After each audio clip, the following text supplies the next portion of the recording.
have a 911 emergency about our government schools here in Texas, then you need to hear what they got to say. So we got 3 speakers. Melissa Beckett, mom of 3 boys.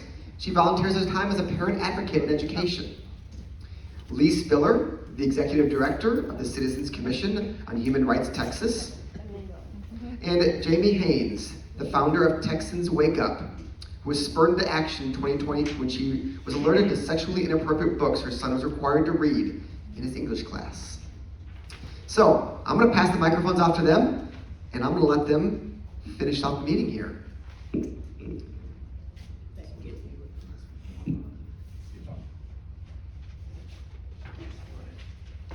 Well, thank you guys so much for having us, and we love these True Texas Project meetings because we are 100% aligned with you in everything. We love that you're focused on the grassroots. We love that you're focused on getting people excited about being engaged with their representatives and understanding that process and training them. And that's something that is desperately needed when it comes to understanding education. And so Texas Education 911 was not a plan. It just kind of happened over the last several years, parents have been very upset. People have been very disappointed in things that are happening in our schools. And about a year ago, several of us said, hold on a second here. Our parental rights are just being absolutely trampled. And is that in the law? Does the law actually say that's okay? And so we started digging into the Texas Education Code. And there happens to be a chapter called Chapter 26, and that's the parental rights chapter. And there's some okay things in there, but it needs to be a lot stronger. So we decided we were gonna sit down, having never gone to the legislature and tried to write bills or anything like that. We just sat down and said, well, we think we can make this better. And so we went through it and we came up with what we thought Chapter 26 should say when it comes to our parental rights and how it affects our children in our schools. And so from that, we had a friend say, well, hey, aren't you guys going to convention?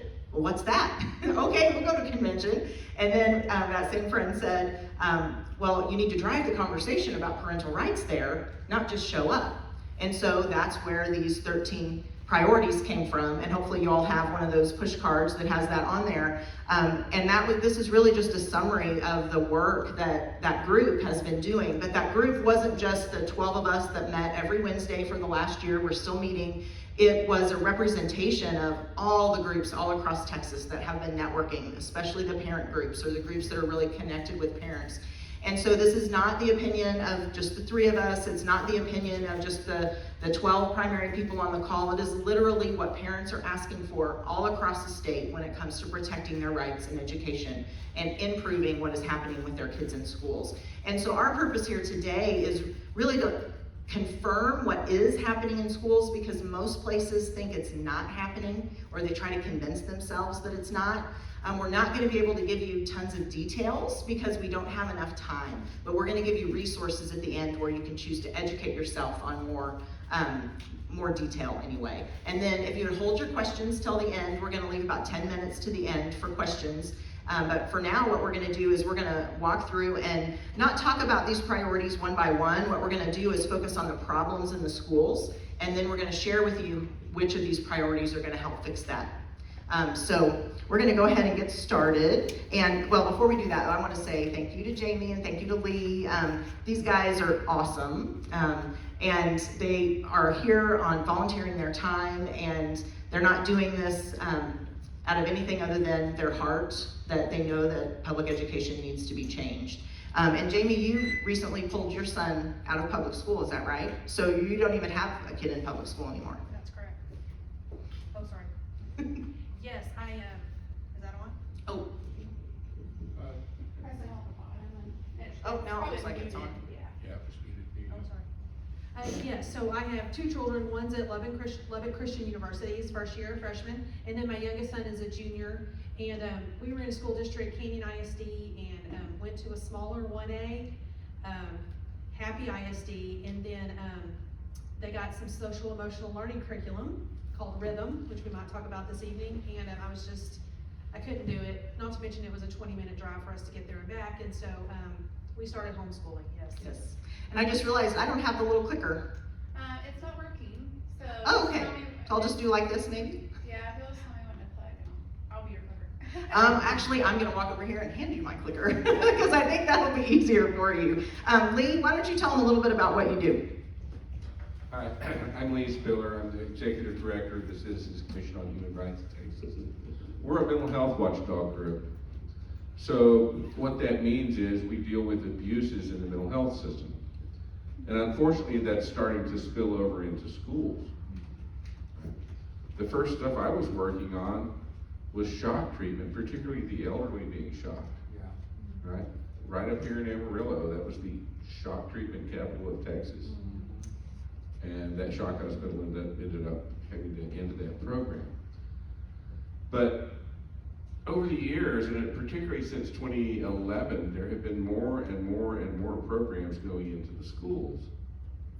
And, you know, if parents need resources, that's understandable. Some kids have problems. But when it becomes universal, and you're starting to, you know, constantly question kids who don't show any problems, what are you doing to those kids? And the stats are not good. So we started working on it. Yeah, and Jamie, tell them a little bit about Texans Wake Up and how that got started. Yeah, so my youngest child was a freshman at Canyon High School right outside of Amarillo, and someone posted on a Facebook group about the books that the children were reading, and I investigated, I ordered the book off Amazon, I read it for myself, and I just was sick to my stomach.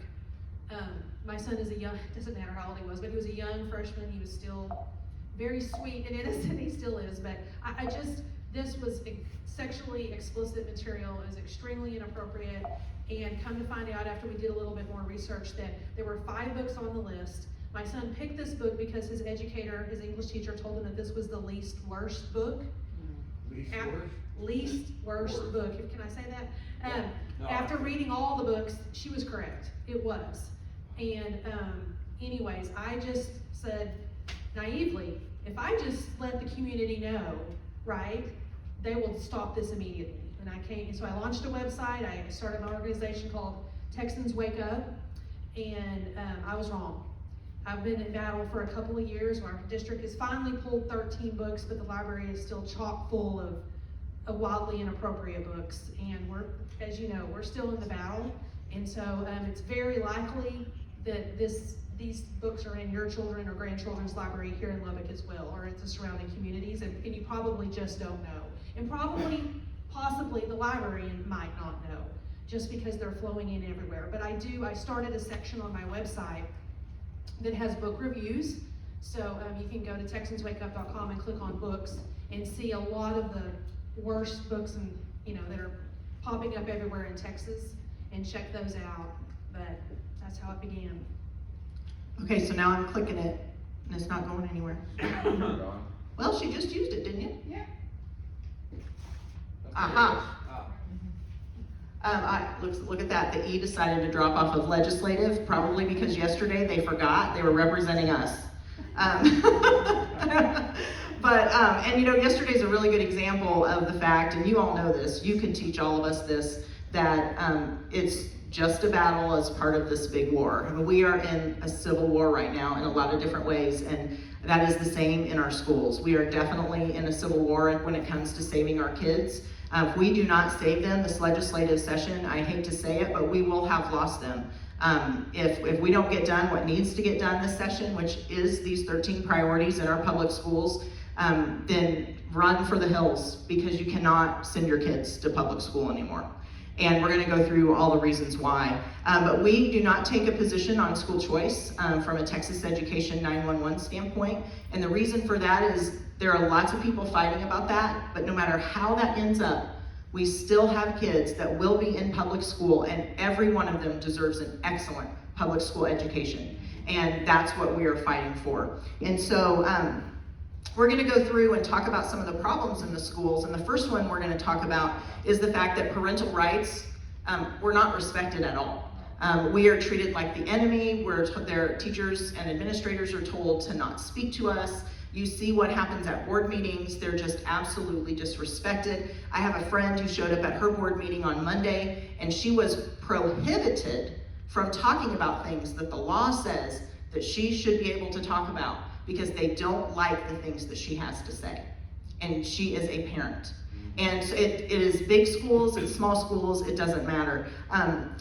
So when it comes to the types of things that we're actually seeing in our schools, and I'm sorry, Jamie, I meant to print one of these for you. There's so much stuff going on in our schools. It doesn't, and this is not even a full list. We have all kinds of new things, mental health, as Lee talked about, which you'll also hear SEL, critical race theory, gender theory, sex education. We have interventions, and now we have teachers talking about what pronouns our children want to be called by. That's maybe not happening in every school, but I promise it's coming, even in the small schools. Discipline is absolutely out of control. There is no due process for discipline. Teachers are not safe, but at the same time, kids are being sent to DAEP without any due process, kids that have done absolutely nothing wrong, and parents have absolutely no recourse because of the way the law is written. We have so many things that need to be changed. Our schools might look like schools, but they are not schools on the inside. And that is the message that every single person that you know needs to understand. We cannot keep our head in the sand. And like I said, big schools, small schools, it really doesn't matter. Jamie, where you're from in Amarillo, there are bigger school districts and small school districts. Have you seen a difference between the types of problems that those schools have? Yeah, it's really interesting. The difference, it's the leadership and how they handle things. In Amarillo ISD, it's a little more lower income, and I would say that they might not have quite the extent of parental involvement that we have in Canyon ISD. Amarillo is much larger. And I think, as you know, we've all been asleep, and we've kind of let some people infiltrate our school boards that may not be our first pick because no one wanted to do it. And so now we have a lot of left leaners. We have a lot of people that just go with the flow. And a lot on our school boards, unfortunately, that have been there for literally decades, 17 years, wow. 16 years, and do not have children in the school anymore. So they're not alert to what's going on, and we're seeing a lot of the only information the board members have is what the school gives them when they come to the meeting. They're not involved in the community and in those circles anymore. So yes, there's some that are left leaning, but there's some that are just uninformed and they only have one flow of information. So that's what we're seeing a lot of. And we have a lot of people that say, I am a conservative Christian, but yet their voting record does not always reflect that. When you vote for a suicide prevention program that has a transgender child in it that is normalizing that behavior, that's not conservative. No. And so literally what we're fighting is the deterioration of our culture. And we're seeing it right on the front lines at the school board. Yeah, that's exactly right. And Lee, you want to share some of these the examples where you've seen parental rights have been ignored? Sure. Just recently, I represented a mom at a grievance hearing. I'm not an attorney, but luckily, education is one of those places where non-attorneys can actually represent people. And so I went to help this mother. Her daughter had a mental health assessment embedded in an English language arts lesson. Wow. And when I say a mental health assessment, we actually retained two different psychologists to give us opinions. It wasn't a mental health assessment because I say it was. We had two psychologists who said it was. We had them dead to rights under federal rules. At the end of the day, we presented our case. They did not care. Right? It's behind closed doors. It doesn't really matter how well you present your case. And we did it so well that I felt like the district's lawyer, in fact, he was starting to suggest remedies that we actually would apply because the school board wouldn't even do that. Yeah, and one thing that we found is that it doesn't matter if it's mental health, library books, every single aspect of our schools, parents are being pushed to the side and their rights are not being recognized. And like Jamie said, It's a fight for our culture, and our culture has deteriorated. And it used to be that God was in everything that we did. Everybody went to church on Sunday and hung out with their families, and it was part of the foundation. It's still a part of our foundation, but our communities have lost that. And so what has happened is this is the order that it should be. And I'll tell you, my friend Monica's the one who usually does this slide, and you're gonna get the backup picture today. But the order is, first there's Christ, right? And then you have the husband who is there to be over the family, and you have the wife, and you have the children. And the children are under the protection of their parents. That is the way God created it. That is the way it should be. That is not what our schools believe the case to be. We might have random teachers who believe that, or a random administrator, but the overall teaching system, the type of training that is brought into the schools for the teachers, the types of curriculum that's coming into the schools for our students, assumes that the children are off to the side and the state is over the children. And that we as parents can be invited into the picture by the state. That is not acceptable. And so one of the absolute things we need to do is to change that. And get back to the point where our rights as parents are fully recognized by the schools. And fully enforced. And fully We have enforced. beautiful rights on paper, but they're only on paper. Yeah, there are some places where the parental rights need to be fixed, and one of them is in that chapter 26. It says that we are partners with the state effectively, with the school district. That needs to be changed to where it is fully recognized that we are primary and the school system is secondary to us. But other than that, we have a lot of really great laws, but they're suggestions until we have enforcement. And so some of what we're asking for is enforcement.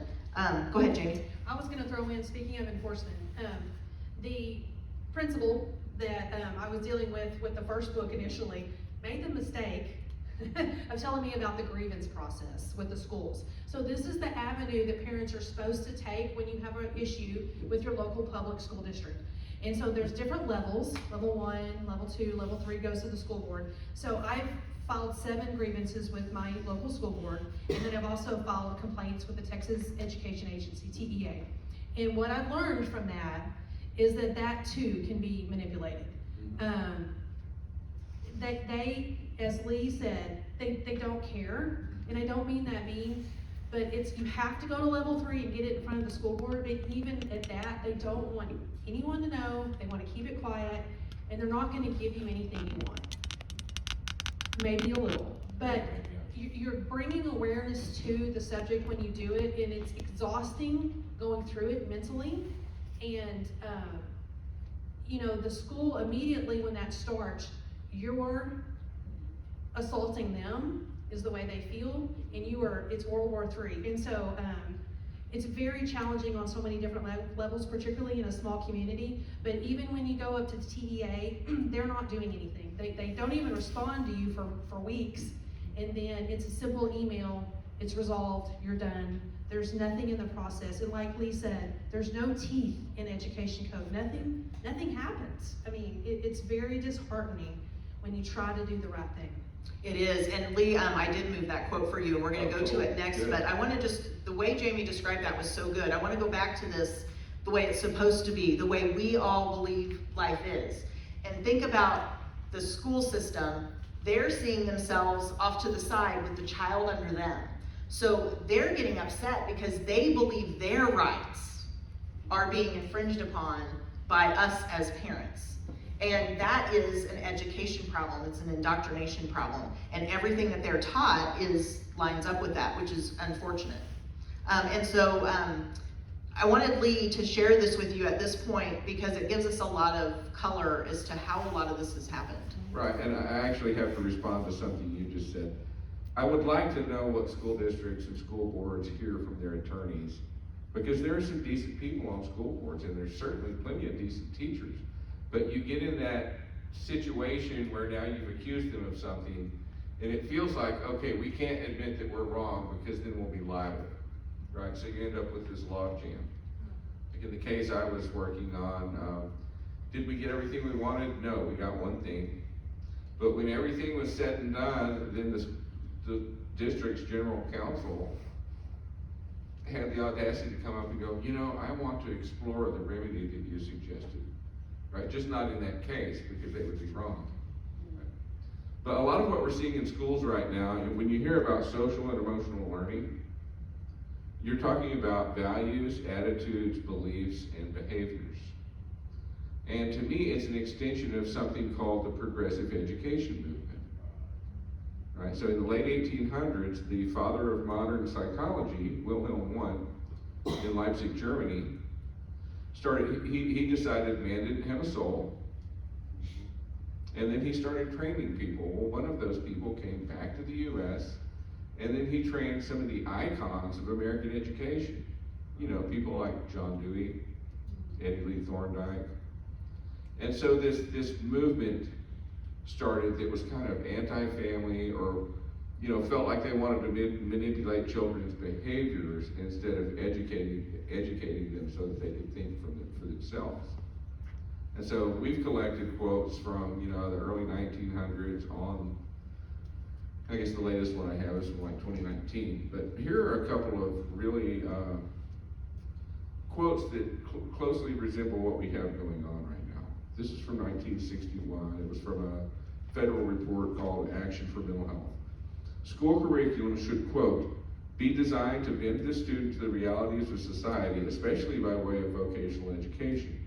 The curriculum should be designed to promote mental health as an instrument of social progress and a means of altering culture. Have y'all heard of transformative social and emotional learning? Right, activist education. Where do you think it came from?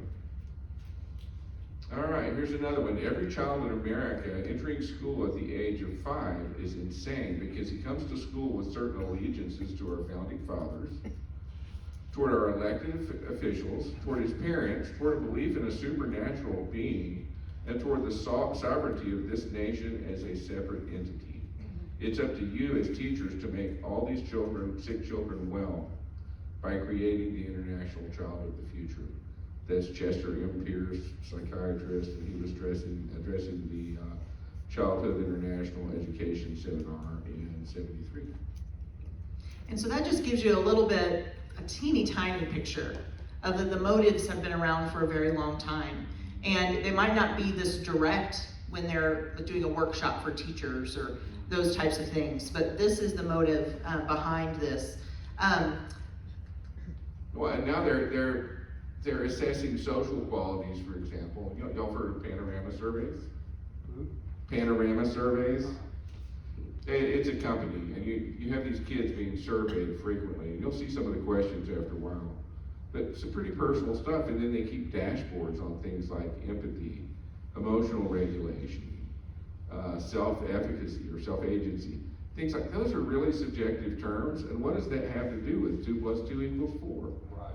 And that is one of the huge problems that we're having, is we're losing focus. And but related to parental rights, we have several things that we've been talking to legislators about. There will be some bills. Some have already been filed, and some are still coming. And we'll do some legislative updates. And if you sign up for our alerts, you'll know where we stand from a Texas Education 911 standpoint as it relates to some of these bills.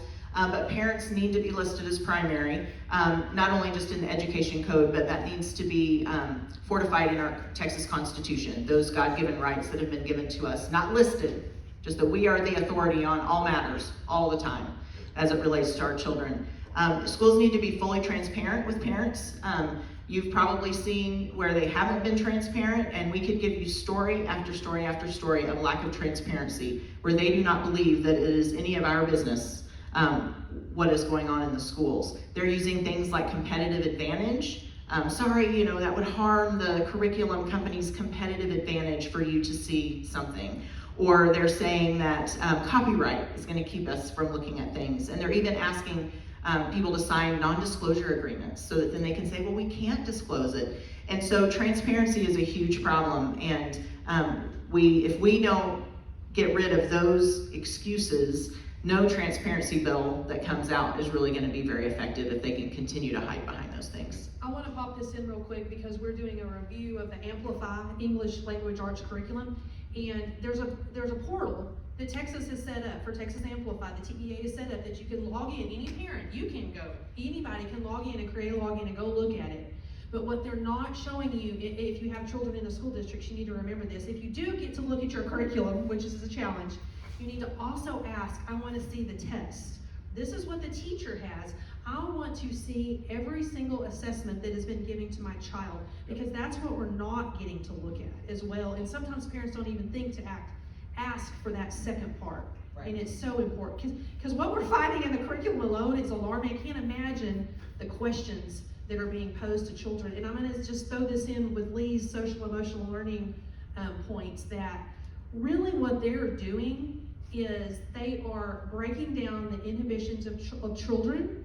They are challenging their beliefs, and they have to challenge them for that child to question them, to start slowly, and I mean slowly, nudging them towards their objectives. And their objectives are not aligned with our conservative Christian values. So what we're seeing, sometimes it's a lot, like we see transgenderism and the big things, but what we are also seeing are just, particularly when we did this Amplify curriculum, if you look at all of them, slowly moving them towards cheating is okay, lying is okay. You don't need to tell your parents that. The parent's not the boss of you. We'll assign someone a unit and they'll say, I didn't find anything horrible. I found this, I found that. There was this one section, but I hate to be too, I don't want to be an alarmist, right? But when we see it here, and we see it here, and we start seeing it everywhere, like you need to log that, because there is a reoccurring theme of what they are doing, and it's ever so subtle, and we are talking in K through 5. Yep. I'm not talking in high school. Mm-hmm. And even in high school, I have a kid who's in college right now, and I was asking him about the STAR test and different things, and he said, "Oh, Mom, we learned a long time ago when it comes to tests in school, we just answer the way we know our teacher wants us to answer. Has nothing to do with what they're actually learning and their ability to comprehend or regurgitate, or it's all just, it's a mess." We can talk about that in a little bit. But the other thing we need, and we talked about this, is we need consequences. There are no consequences for our school districts when they break the law, when they don't follow the law, when their employees don't follow the law. Like Jamie said, we've worked with parents all across the state on these grievances. I've done my own as well, and 99.9% of the time it is always, sorry, not interested in helping. They're not wanting to come to the table and try to come up with a solution, and that's what parents think the grievance process is supposed to be. And so we are advocating for and asking for a parent's right to sue civilly. Currently, that right does not exist unless you spend more than a year in this grievance process, and even then, the probability that you will succeed is like 1 in a billion. But we want to change it so that they would lose their immunity. Currently, they have sovereign immunity, and so if you did take them to court, that's why you can't prevail. And we want you to be able to go directly to court and not have to go through this long year-plus grievance process, where by then the problem might still be there, but your child has moved on to the next grade, and you maybe pulled them out of school and no longer have standing. So that is one thing that we're asking for. We're also asking for, a parent ombudsman. And so in that situation, we want it to be separate from the TEA. We don't want it to be under the Texas Education Association, because they are part of the problem. They are getting all this stuff into our schools. And so we want it to be separate from the TEA so that it would have oversight over the TEA as well as our school districts. Not tell them what to do, but if they're in violation of the law, then there would be consequences. Yep. And so that's what we're looking for there. Can I throw in really quickly, when we say we don't trust the TEA, our Commissioner of Education is Mike Morath. He's the one who's brought in this Amplified curriculum that I'm telling you about. He paid millions of dollars for it. He did not go through the State Board of Education. Keep in mind that our Texas Commissioner of Education is appointed by the governor. Yeah. Because the governor just got reelected, the Senate is going to have to reconfirm Morath.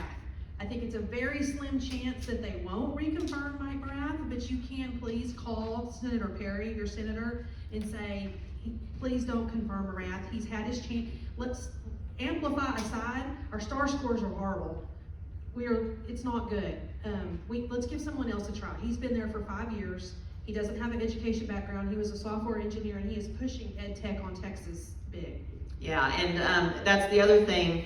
that we would like for a priority is we want the Commissioner of Education to be an elected position. It is in several other states, and it actually was in Texas back in 1949. And so we want to return to that. And we put that under enforcement because it'd be a way of changing things and holding districts accountable by making sure the people in charge are actually doing all the right things. Exactly, yeah. On the litigation, you know, Florida and Arizona, in their recent parents' rights bills, had that possibility. I believe they also, one or both of them either had administrative or civil penalties that the state would deem the school district would. Yes, that's correct. And so we would not be the only state, although when it comes to civil options, although the idea of this particular parent ombudsman is a little bit unique because parents came up with it. Parents all across the state came up with that idea. And we do have legislators that are working on those bills, and we are excited that we do believe they'll be filed. They haven't been filed yet. The second problem that we want to talk about is that our kids are failing academically. And I don't think that is a surprise to anybody. Whether it's in the job that you do, at the grocery store line, when you're seeing the kids try to operate, it is beyond sad in most situations. And unfortunately, it is not the fault of the kids. It is the fault of the system that has really let them down.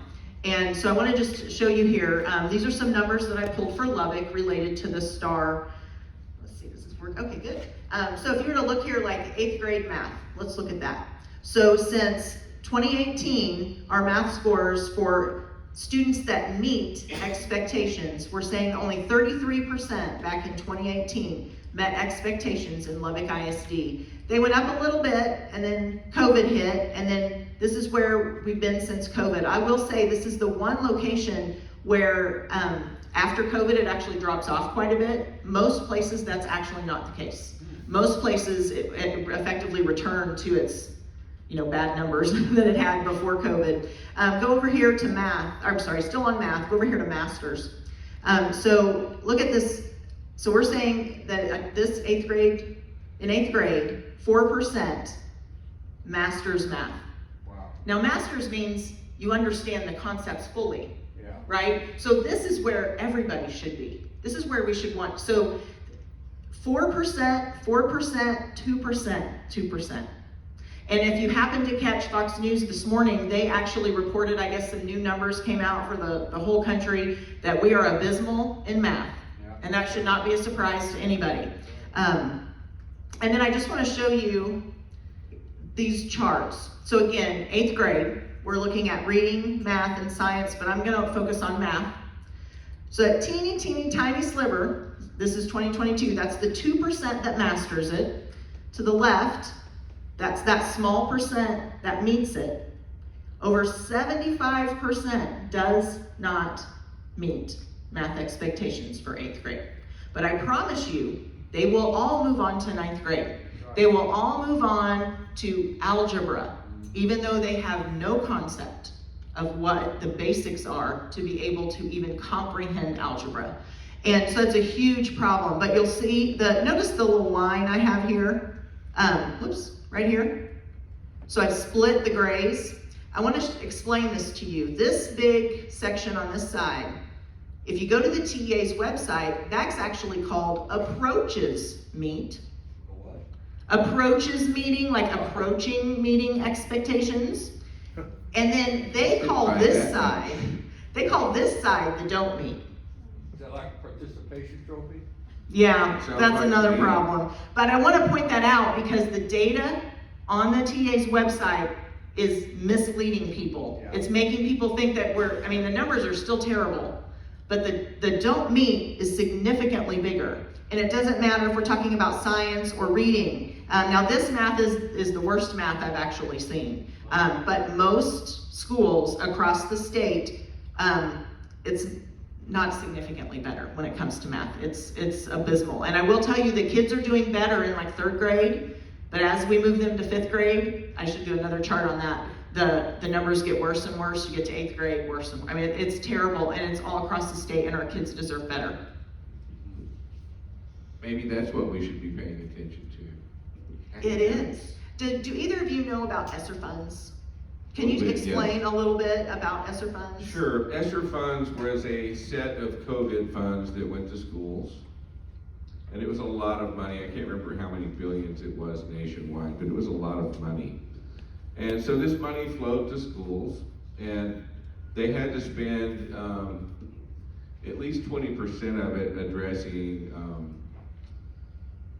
it wasn't just learning loss, but I think learning loss was lumped into that 20%, and mental, social, emotional supports. The truth is, mental, social, emotional is easy. You can do a bunch of surveys, you can do a bunch of check boxes. You can't do that with math. I don't know about you, but after however long it is that kids were stuck at home or doing things by remote, it seems to me that if these kids are going to succeed, if these kids are truly going to be happy in adult life, they actually need to be doing well academically. How do you succeed? Do you want to drive across any bridges these kids build in the future? No. I'd be a little bit iffy about that. Yeah, and you know, when you'll have to look at your school district, but when you look at the ESSER funds, what we're finding is school districts are spending millions of dollars on the mental health, social emotional learning, and pennies on math. They're not spending the money where it needs to be spent, and the incentives are obviously messed up as well. And so this will just give you an idea of how much money we spend on the STAR. It is a failed experiment. State tests do not work, and we need to get rid of them. And that is one of our priorities, is the STAR needs to go away, and we need to go back to school districts deciding how they want to measure the progress of their kids, because they know their kids. Okay, let me throw this in on the STAR. So this is what the TEA is telling Amarillo ISD. Your STAR scores are horrible. Really, superintendents are really graded on two things: the STAR test and then the district accountability rating, which is bent, and the STAR makes up about 30-some% of that. So STAR is huge, right?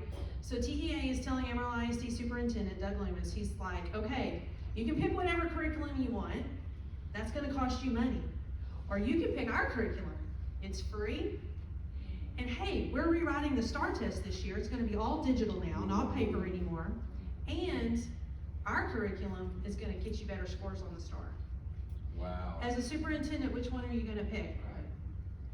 It's manipulated. Yeah, and none of that will make our children smarter. No. None of it. And I would have to point out that the TEA is not writing this curriculum. It's not being developed in-house. It comes from a vendor.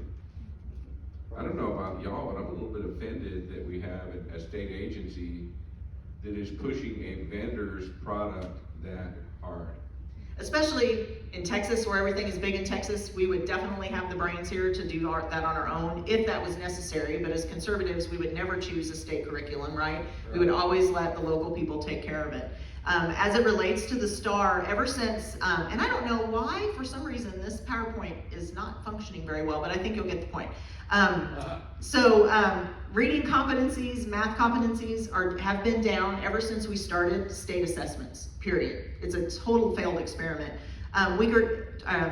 Teacher work satisfaction is down, writing competencies are down, student self-confidence is not only down, it is abysmal, and teacher time to teach is so small. I'll talk to teachers that'll say, 20, 30 years ago, maybe they spent 80% of their time teaching, and it's just gotten worse and worse and worse, and now they're lucky if they spend 10% of their time teaching, because they're being asked to do all these other things. They're being asked to be a counselor, they're being asked to manage discipline because the administration's not taking care of discipline on the kids who really should be disciplined.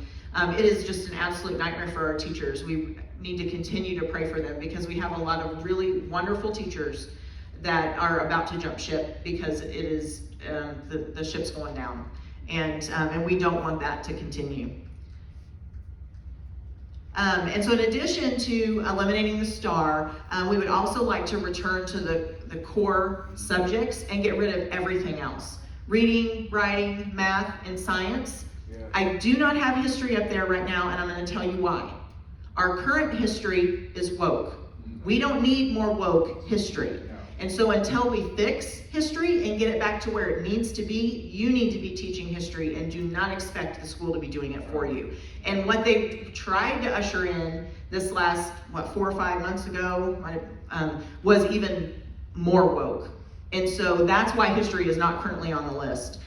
We need kids to be able to read, and we need kids to be able to do math, and if they can do those two things, they'll be able to do science. And they obviously need to be able to write.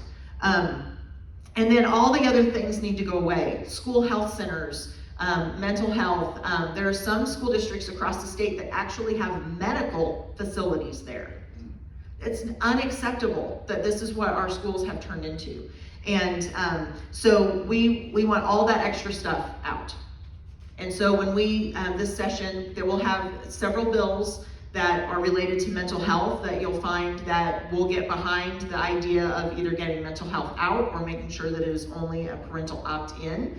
Even though you don't see mental health all over our poster over there, that's part of the getting back to basics. We don't need mental health, we need it out. We don't need sex ed, we need it out. All of those things. Lee, were you gonna say something? No, I was just really looking forward to getting into the next section. I know, the next section is this. There are special interests Yes. everywhere, and they are driving all of our education policy, and that is becoming a huge problem, and it has really gotten out of control. Oops, didn't mean to jump there yet. Okay, so this is the way things should be. You have we the people that elect the Board of Trustees who represent us. And the TEA should be advising them when the school district needs help.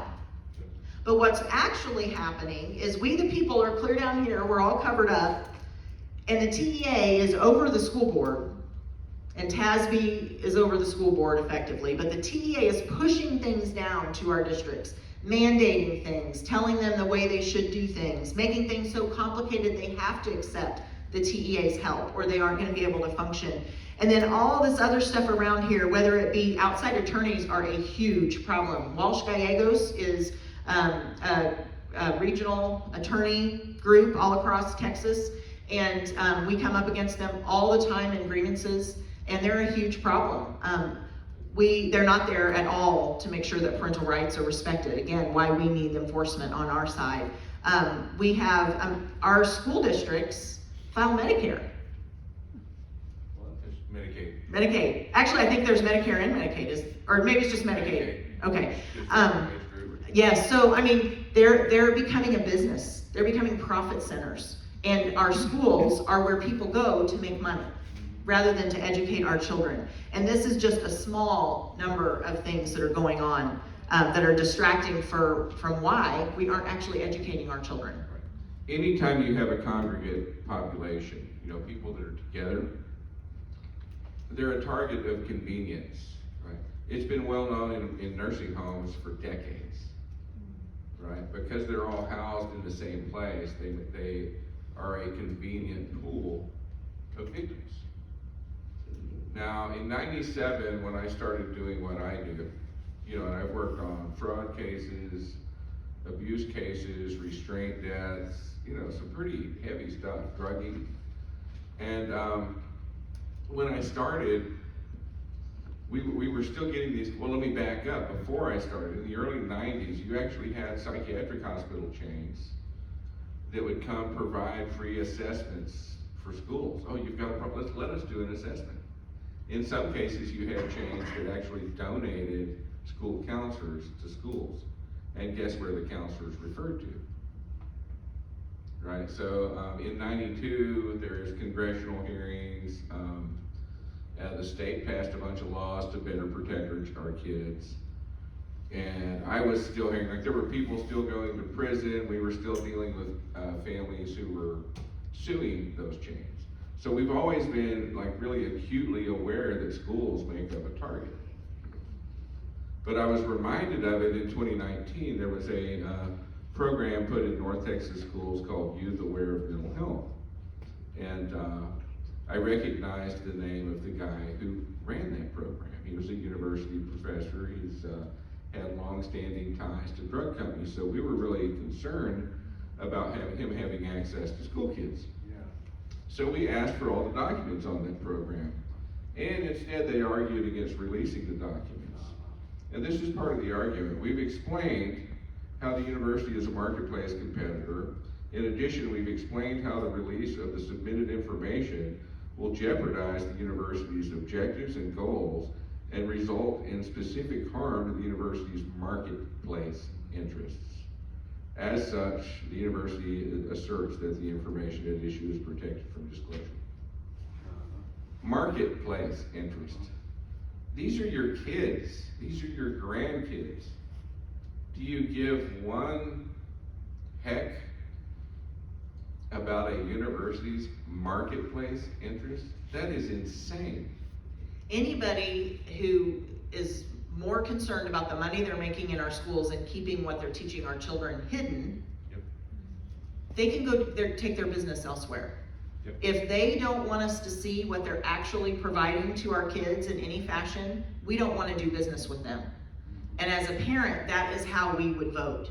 And that's how our school board should be voting, that's how our commissioners should be voting, and that's how our legislators should be voting. Our children are not a marketplace. Right, and yeah, when your school buys textbook or instructional materials now because they're digital, that license should be a public license so that parents can see this stuff.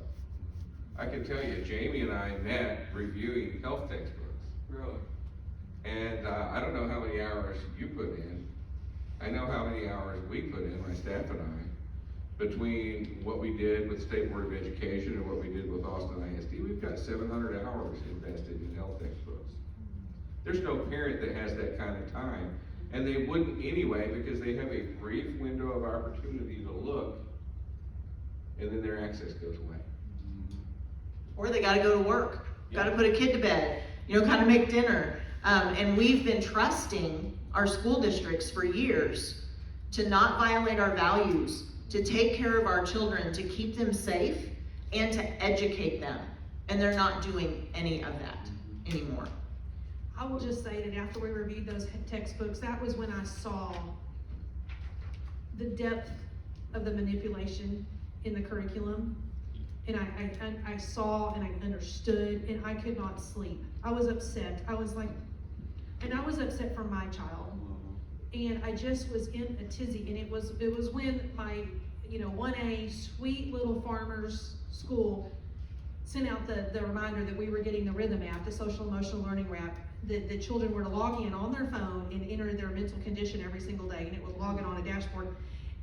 And I don't think anybody at Happy ISD understood, because they are trying to protect children there. They're sweet, but it's coming down from the state, and I couldn't do it anymore. Like, I was a mental wreck, and my husband saw it, and I think that's why he finally caved and let us homeschool. And so I just tell you, we have to keep fighting for all children. We have to engage and get in the fight. But if you have children in public school or grandchildren, I don't care if you have to sell an arm or sell a car or whatever you need to do, but you need to pull them out. Yeah, and it is, like she said, that's a 1A school. And I talked to a superintendent at 2A school on the other side of Texas, and they currently haven't done any of these programs, the Rhythm app, Panorama, or anything like that, but here's what she said. If I were to be graded by the TEA right now, I wouldn't get a good grade, because I'm not doing what they're asking me to do, but I can sleep at night. There you go. And yeah, most of us when we grew up, especially those of us that went to rural schools, the schools were the center of our community, right? I want that back, right? We need schools that we can trust. We need schools that aren't gonna go behind our back. If you see a kid is having a problem, you tell the parent. That's what decent people do. But that doesn't mean that you should proactively troll. It just means you should keep an eye on your students and care about your students. We all expect that. Any of us would do it. And I'll just add that my youngest son has always been extremely intelligent, and I'm not just saying that. His scores would reflect that. He's always been a straight A child. But when I pulled him out and started homeschooling, you see things that you never saw before. I had no idea. I knew his handwriting was bad, and I just thought, okay, he's a boy. But I didn't understand his weakness is in writing, in English. He is very weak in that, and I had no idea. He made straight A's, and he always excelled on the STAR test. I had no idea. And so now I'm trying to, but I'm so thankful that I help him now, but, cause I don't wanna send him out in life and not be able to, spell, And again, he's under the concept that we have Google, Mom, we have spell check, I don't need to know that, He also has some ideas about history that I didn't really understand, that he believed that way. So there are values being implanted in your children and grandchildren that I promise you're not aware of. Yeah, and we talked a little bit about our children being a marketplace. You want Correct. to share a little bit about this Sure. cartoon up What here? you see behind me is a coloring book. It was written by the state. It was part of a program called the Texas Medication Algorithm Project, which was something that a lot of drug companies donated to, and where the state would figure out, okay, which drugs do we prescribe first? And somehow it just happened to favor the newest, most expensive drugs. But part of that was patient education, and this was children's patient education. So you have a kangaroo named Chris.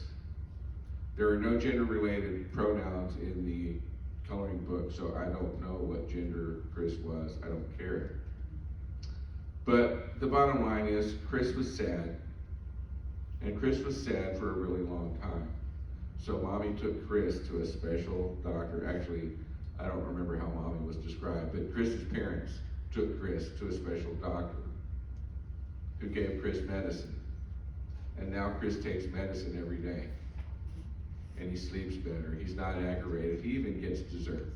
So you're basically teaching kids at about a first grade reading level, that if you have a problem, and I don't know how long a long time is to a kid. Would being sad all afternoon mean you were sad for a long time? Would it be minutes, hours, days, weeks? Who knows? It's a subjective term. But we're teaching them, if you're sad for a really long time, you can see a special doctor, and he'll give you drugs, and life will be groovy. That was the punchline. Now that program came to an end. Drug companies got sued. In fact, up until recently, the largest Medicaid fraud settlement in our state's history was related to this scheme.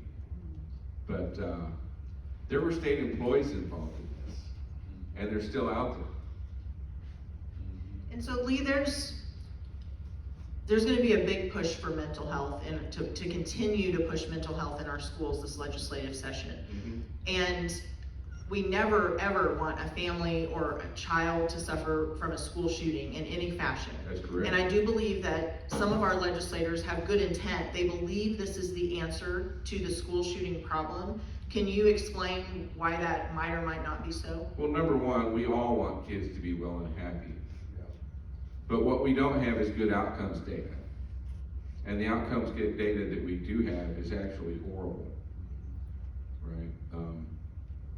At this point, we have spent enough millions of dollars that it's time that we demand results. I can tell you that from 1999 until around 2007, suicide rates in 15 to 19-year-olds were actually trending down. And they were trending down in spite of the fact that insurance money was drying up, psych hospitals were closing, access to care was probably at an all-time low. Since 2011, we have pumped more and more and more money and more legislation into school mental health programs and suicide prevention programs. Teen suicide rates went up, not down, up. There's something wrong with that. Right. In reviewing textbooks and reviewing what the state was going to require kids to learn in mental health, we had to confront the issue of what do we know about suicide prevention programs? Because they actually wanted to start teaching about suicide beginning in about the 3rd grade. They wanted to expose 3rd graders to data about suicide. That's insane. But turns out they're not well researched for adverse effects. Right? There was a review published in 2019 where they took the known literature that captured adverse effects, and I don't think they found any that intentionally captured those effects. They were just mentioned in passing, and yet we have adopted program after program after program. No matter what our state does, we can no longer afford to be led by our heartstrings. We've got to know what's happening. How many children are being hauled off to a psych hospital from school? You know, that's one of the things about those screenings and surveys that nobody talks about. In 2004, I had a screening case where the girl was screened twice. First day it was perfect. Second day, I swear she answered every question in the most negative way. It was a snapshot. What did it mean? Who knows? But the screening team told the parents that they needed to take their daughter and admit her to a psych hospital. Wow. The parents had worked in the mental health system. They decided, you know what, we're gonna get a second opinion. So they held off. 30 to 45 days later, Child Protective Services came to their daughter's school. And they called Dad, said, come get your daughter, take her to Shoal Creek. Dad says, I can't. Mom had the car, she was out grocery shopping. She didn't have a cell phone. It was 2004. So they said, you've just lost your kid. They took her to Austin State Hospital. She was restrained 26 times. She was cycled through about 13 different drugs. And it took an investigative reporter, their attorney, a psychologist, their family doctor, and us 4 months before the parents even got visitation. You can read about it. It's actually in Mother Jones magazine. It's called Medicating Amanda. You can read the story. Called what? Medicating Amanda. But it was insane, right? So you've got A, these things can't predict. B, the results are not stellar. C, you've got liberty interest involved because depending on your answer, you may not be sleeping at home tonight. Or in the case of schools, your child may not be sleeping at home tonight. Parents have to be involved, and parents have to be the ones that decide when to allow that to happen. Right? I'm not aware of any violence assessment that can accurately predict violence. So what would we do? You know, would it protect against school shootings? I think not. Nicholas Cruz had years of therapy, medication, crises, lots of police involvement, times when nothing progressed because his therapy team showed up and said he was taking his drugs and keeping his appointment. Sutherland Springs shooter, years of treatment, incarceration in a psych facility while in the military. Did it cure anything? No. He perpetrated the Sutherland Springs shooting. We can't predict it. And we need to be honest, and that's probably gonna be one of the biggest struggles this legislative session, because that's not usually the focus of our legislative sessions, I'm learning. It's all about these special interests, right? And so we're about to move on to the last problem, which is a big one. But before we do, the solutions that we're recommending for the special interest problem, and actually there's another one I need to move from number 4 to number 3, but we need to prohibit the acceptance of federal funds that violate Texas law and Texas sovereignty. Because like Lee said, we actually have some pretty good laws on the books related to education, but we get a lot of federal money and that goes around our laws. Right. And that's where a lot of this is coming from. And then we need to end taxpayer-funded lobbying, which would be money that goes to TASB and TASA and all those kinds of organizations. And then the one that isn't up here, that should be up here, is we need to make it illegal to collect data on our children. Right. That is one of our solutions, I just have it categorized differently. And so in this last category, this problem now is our schools are focused on social engineering rather than education. And so we've proven that our kids aren't learning. We've talked about the different ways that this is happening. And the biggest one is SEL. And, you know, I was just sitting here listening to you, Lee, and I've heard that over and over many times. We say different things at all of these things, so you never know what's going to come out of our mouth. But so come to the one in Amarillo tomorrow night. We even have a 4th speaker then. But if you don't have anything else to do, maybe for a date or something. But I was just thinking, everything you were describing, that's what is going to happen in our public schools. It is already happening, but it is just going to continue to get worse. The more of this mental health we put in there. And the chart that was up there proves that these policies of pushing mental health in schools, it's not effective. We're proving that we're wasting our money. We're proving that the programs are not effective, and we're proving that our children are failing.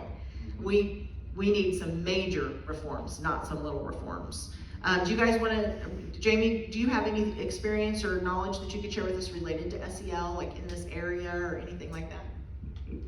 I would just say be wary if your school wins a competition or wins a program or wins a curriculum. That's what happened at Canyon ISD. We were so excited. We were one of 30 in the nation to win a social emotional learning suicide prevention program that Lady Gaga, does everybody know who Lady Gaga is? She's the national spokesperson for this curriculum, if that tells you anything.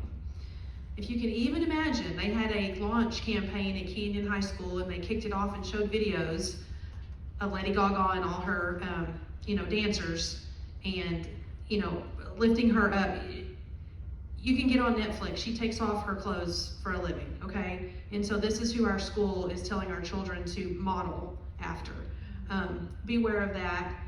And I would just, it's so concerning because if you look in the TEKS, the Texas Essential Knowledge and Skills, for the character traits, which are what they mold social emotional learning after, it actually says that they cannot be taught in, I forgot the word, alone. They must be interwoven through everything. And so you need to understand what that means. It's not in the 15-minute little cell program they might do in the Monday morning, whatever, that you could possibly opt your child out. It is interwoven between in every curriculum and everything now. Social emotional learning is a $50 million industry, Lee? I don't remember. It's actually growing by leaps and bounds. Yeah, actually, as I was driving here, I was called by a mom whose son in Spanish class yesterday underwent a social and emotional assessment. And we're talking about assessing the spiritual domain. What? They wanted to, they had this wheel, right? And you had resilience, you had spiritual, you had relationships, how do you feel about yourself? I haven't seen the questions yet. The mom said, she had him screenshot, and it was 8 pages of screenshots. And I'm like, wait a minute, it's supposed to be in Spanish. But the assessment was in English, right? So what the heck is it doing in Spanish class? Uh-huh. And what if they find something? What can you do with that? Right, but it is woven in. We saw it in the health curricula. So Lee, behind you is an example of a survey. Can you kind of walk us through what we're looking at there, like as an example? This is a survey. During the past week, how often did you feel hopeful? And you can't have a solid yes or no. You can have almost always at one end of the scale and almost never at the other. During the past week, how often did you feel angry? Almost never, once in a while, sometimes, blah, blah, blah. How often did you feel lonely? How often did you feel sad? Almost never. There's no way to say no. So Johnny, smoking crack lately? Almost never. We're almost out of time, so I'm going to jump forward. So you actually get a dashboard out of that. And the intent is to intervene with children over, I don't even understand these questions. It's a snapshot, it's self-reported data, kids start getting sarcastic, they answer all, I would. I don't know about you, and I'm not talking about in high school, I'm talking about now. If you were asking me that every day, I would come up with the most flippant, nonsense answers I could come up with, because it's nobody's business. And yet the kid gets a dashboard. Right. I had a teacher, and I'm not going to name the school district, but the teachers were getting surveyed. She sent me her dashboard. Her empathy score was, I think, 50. How horrible is that, really? Yeah. But she was better than the district average. She's actually one of the most empathetic teachers I've ever met. When we do questions, if someone would ask me about communities and schools, we'll come back to communities and schools. But I want to make sure before we go to questions and that we talk a little bit about the sexualization of children. And I think most people are aware that comprehensive sex education is being offered in the majority of our schools. What you might not know is that things are going way beyond that when it comes to teachers transitioning from a man to a woman and like sharing it with the kids in their classroom. I mean, the sexualization of children is happening everywhere. And the library books, we've talked about the library books, and Jamie mentioned her personal story about the 5 that she read that got her, launched into this. And now if you go to her website, Texans Wake Up, there are hundreds of books out there and the information that you need. And I promise you, they're in the libraries here. There's absolutely no doubt. And it is something that is shocking and beyond inappropriate. And these books are being promoted by organizations that should be promoting good, healthy reading. And when it comes to comprehensive sex education, what they're focusing on now is the idea that, and I'm sorry, we have a child in the room. I just realized, don't we? Okay, so we're gonna skip past this. And we're gonna talk about Goodhart's Wilcox, which is a book that, a curriculum that was approved by the State Board of Education that is being adopted by a lot of our school districts. So the fact it was approved by the State Board of Education is a problem in itself, but the book itself, 39 times in the health part, not the sex ed part, refers to a person who has a baby as pregnant people. They're no longer women. And so this is the kind of stuff, it's everywhere. And so we can't just say it's only in this little section. So the sexualization of kids, the mental health, the critical race theory, it is embedded like a blanket, like a quilt in our schools. I do not know what happened to my PowerPoint. I'm so sorry. Anyway, it is super important that you know what a SHAC is. A SHAC is a school health advisory council. Every school district is required to have one. And the people on that committee get to recommend to the board what they believe should be taught related to health, which includes human sexuality. I will say that a few decades ago, when this was became a requirement, the left infiltrated all of these SHACs.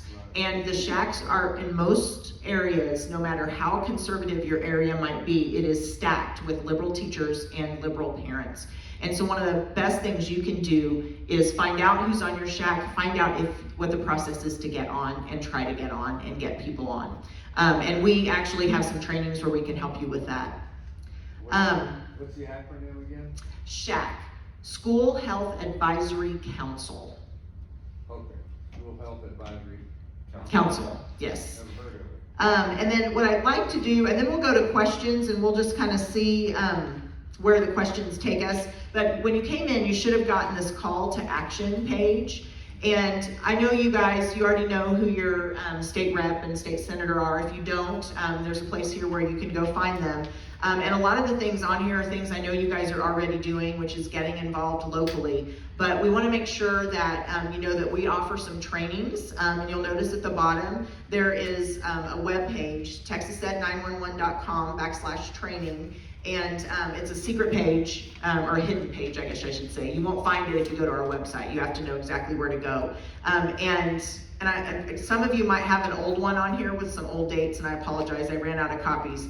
But we have things like trainings for social emotional learning, like learning a lot more than what you learned tonight, learning how to do public information requests as a citizen or as a parent so you can find out what's happening in your schools, learning how to audit library books. Those are all currently available on Jamie's website, Texans Wake Up, and we've got some more coming that we will be adding. And we just want to make sure that people are as aware as possible. They're armed with information so that they can challenge what they're hearing from like school board members and our legislators. And then in addition to that, we would love it if you would sign up as an ally for Texas Ed 911. What that will do is it will put you down as an ally with us. We have a lot of organizations and a lot of individuals who have signed up, but it also gets you our email list, and it gets on our email list. And then we will be sending out action alerts related to education bills or bills that we believe will affect education in some way, so that then you can reach out to your representatives and let them know where you stand on those bills. And we will be addressing any bill if it relates to these 13 priorities, basically. And so there's a lot of them that we will be going through. So please do that. There's QR codes here. You can go to our website, or when you leave, no matter which door you go out of, there's a place where you can sign up, and I really encourage you to do that. We'd love to have you on our email list. But now what we want to do is we want to just go to questions and see what questions you might have, and I guess I would ask that would actually be questions. We only have 10 minutes, not statements or things like that, but we'll also be available afterwards for whatever you might need. So what questions might we have? Go ahead. Okay, you got your TEA. All right, you got your state board of ed, okay? There's a situation, and I contacted them, for the state board. You contacted like your state board rep? Yeah. Okay. And they said that it would be out of their purview, it was a charter school. They said, call a TEA. Call the TEA, they said, well, go online and fill out the complaint, and we'll get back to you. And that's it. Yep. Yeah, so you experienced what everyone experiences, and those of us who have like been pounding the pavement, trying to go through any little window or crack in the armor of the TEA or the school boards, is there a window that might work? We haven't found it. Right. And so this parent ombudsman that we are asking for, and the bills that I believe you will see, will look a lot like from how things are handled in a nursing home. And so if you were to go to a nursing home to see a friend or a loved one, and you weren't happy with how they're being treated, you should talk to the person that runs the facility, but you also have the option to just pick up the phone number's in the facility, and you call the state, and it immediately creates an investigation, a mandatory investigation. And they have to investigate whatever you say, and then okay, unfounded, nothing going on here, or there's a real problem. And if there is a problem, if they're in violation of any of the policies or the laws, then they can get in a lot of trouble. They can get the license to operate the facility pulled, the guy who runs it can get his license pulled, they can be fined money, they can be shut down from taking in new patients until things are resolved. And there's a lot of teeth, basically. And they're afraid to violate the rights of a resident. That's exactly what should happen in schools. They should be afraid of violating a parental right. They should understand them so well, and the consequences should be enough that they won't risk doing it. That's the direction that we need to go. And so we are asking that the money that is currently going to the TEA for complaints of any kind be stripped from the TEA and help create this new parental ombudsman. That ombudsman, yes. Yep. It might also be called an inspector general, one of the bills might, but that's still the same thing. And we are, as long as it is outside the TEA, and will hold the TEA accountable, and actually, we believe will ultimately result in the parents' their rights being recognized, then you will see Texas Ed 911 supporting that bill. If it doesn't do that, we won't support it. Mr. Fall, you said the governor appoints the TEA? The governor appoints the commissioner, who is the head of the TEA. Okay, where do the other ones come from?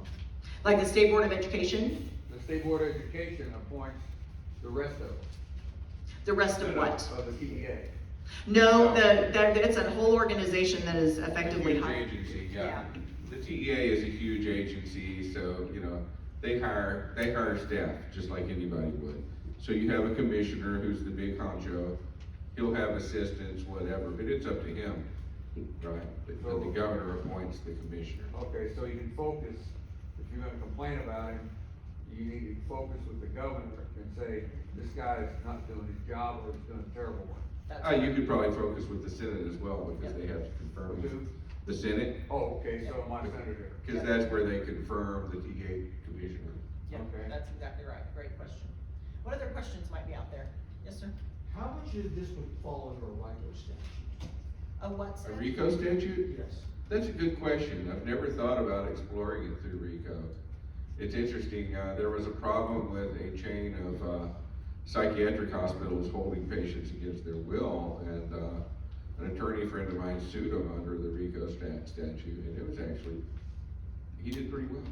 I don't have any time, but if you happen to know anybody that would be willing to dive into stuff, I know lots of resources we could get that person. That's a really great idea. Nobody's thought of that yet. But you would, you know, when you're talking about that, that's your anti-racketeering statute, so you really would have to have the goods on them, right? It's not a matter of just making people mad. We also, I believe, have antitrust problems. You know, when I was growing up in school and when I used to work, you know, you could, remember when the telephone companies got too big and then they had to break up? Well, okay, yeah, that should happen with Google and all those things, but when you think about Texas and education, there's so many things that should be broken up because they are effectively they become a monopoly on education. Yeah, and we should be monitoring people's relationships, you know. School districts are great about having their check register online. When's the last time somebody looked at who they're paying for what and went, man, I want to see the contract. What are we getting for our money? Because it's amazing what can happen. Yeah. Do you remember, educational research analysis, the Gablers? I do. Do you? Okay, well, Good, 'cause I don't. here's the question. Now, they passed on, Yes. but Neil Fry, who is meticulous to a fault, anyway, they would review curriculum, okay? And they need help in reviewing, because they were awesome.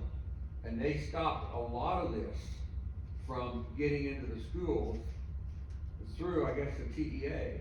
They stopped it there because they'd go to hearings for the state board. Mhm.